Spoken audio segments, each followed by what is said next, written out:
Remember that time you wanted to paint your house in a neutral gray and you bought the paint and you brought it home and you started painting and then realized the color you'd selected was less gray and more lavender?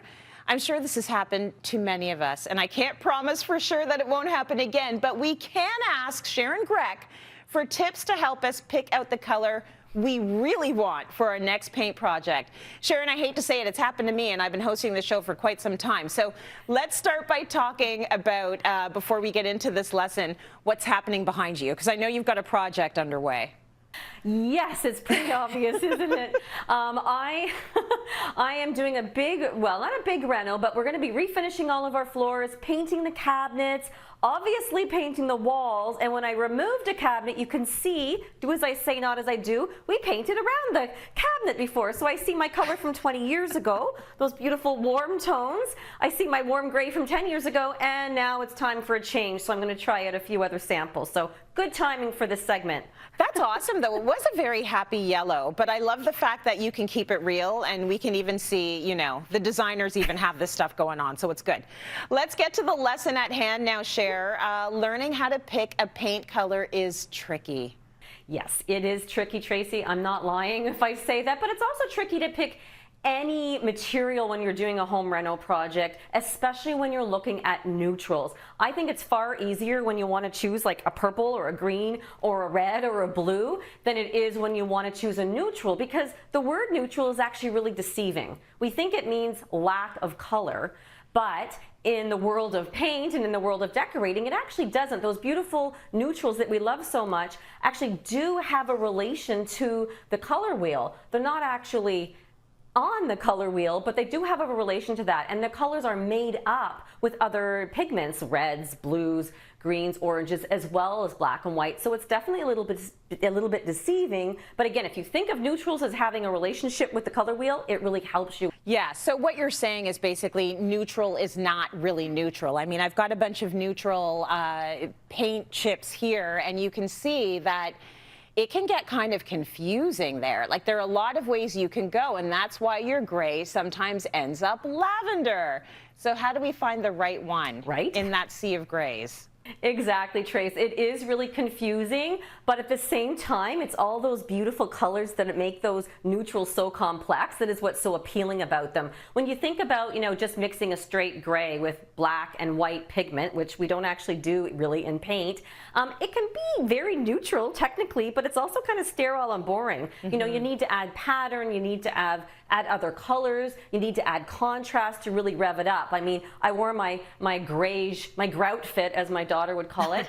Think about the undertones, the temperature. Don't just think about the gradation like I have in my sweater, you know, from light to dark. I find people so often get so worried, oh, is that going to look too dark in my house, or is that going to look too light? And they focus this way on sort of the values, as opposed to thinking about the underlying color and the undertone and the temperature, which is also really important. Okay, so that is key. And I think you'll notice, like, if you just did the white and the black, the gray looks flat. And none of us are really looking for flat, right? Yep.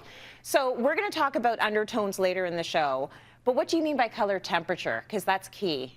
Okay, so color temperature, Tracy, if you remember our color wheel, we know that it's pretty much split in half. We've got the warm colors, the reds, oranges, and yellows, and then we've got the blues, the purples, and greens. Greens are a bit funky, as we know. They kind of go on both sides. But for the most part, the color wheel is split like that, and although the neutrals aren't, again, they're not on the color wheel, it's not so obvious, they do actually have a relation, as I said, to those warm and cool colors in the color wheel, and knowing that will really help you to determine the tone. And in fact, I wanted to really just dive into that. I've actually sent down to you two of Benjamin Moore's most popular neutrals, grays, and we're going to kind of just take a look at them individually and separately to see if you can really notice the color temperature, whether one's warmer or cooler. So take a look, Trace, at that first one on the left.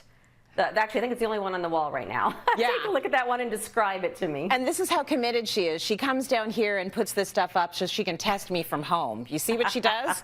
But okay, so we've got one on the wall right now, and it's like, it looks, Cher, like almost like a beige. It's looking a little warm. It's looking a little taupey. You can tell it's a gray, but it feels like a warmer gray. See, you've been watching the show. You can see that. I love it. You can see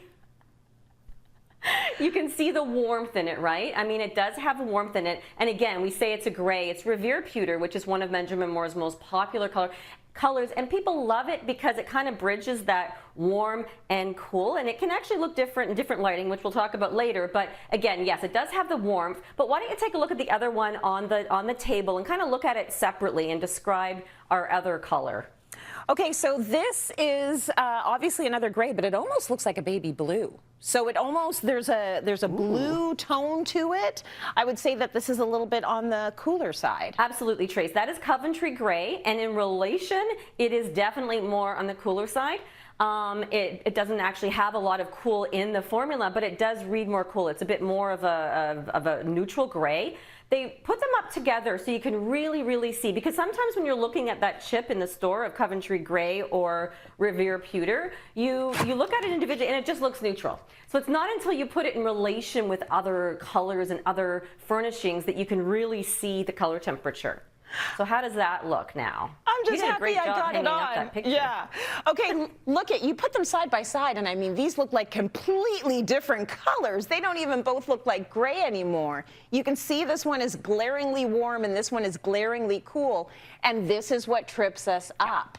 If you're not able to put the colors side by side, you get it home and you've got something you thought was gray and it's blue, or you thought it was gray and it's yellow. So they look very different here side by side. Exactly. Comparing is a really great tip. Like, compare it to whatever you can, but certainly mix it in. As I was saying before, instead of just looking this way, look at the colors beside, and on the strip chip, on the fan deck, look at the other colors and get an idea, and bring a few of them home. Look at Coventry Gray and Revere Pewter, which you've probably seen lots of photos of. They're both beautiful colors in their own right, and they can look very neutral in space, but make sure you're choosing the one that kind of blends in with the furnishings that you have. So take a look at it that way for sure.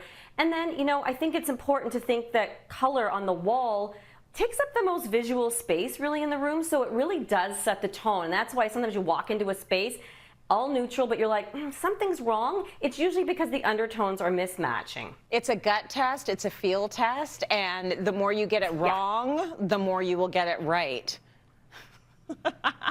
Exactly. And you know what? I think that what we've done, we created this neutral and gray card, and I think that it really helps people. So if you take advantage of some of the color tools that we have online and at the paint stores, you can really see this curated palette of some of the most popular neutrals. And again, Tracy, like we just did in studio, when you look at them together, you get a really good sense right away. That's a little bit warmer, that's a little bit cooler. So again, it helps to narrow down those options for you. Sharon, I feel like I've gone through a university lecture. I should have been taking notes.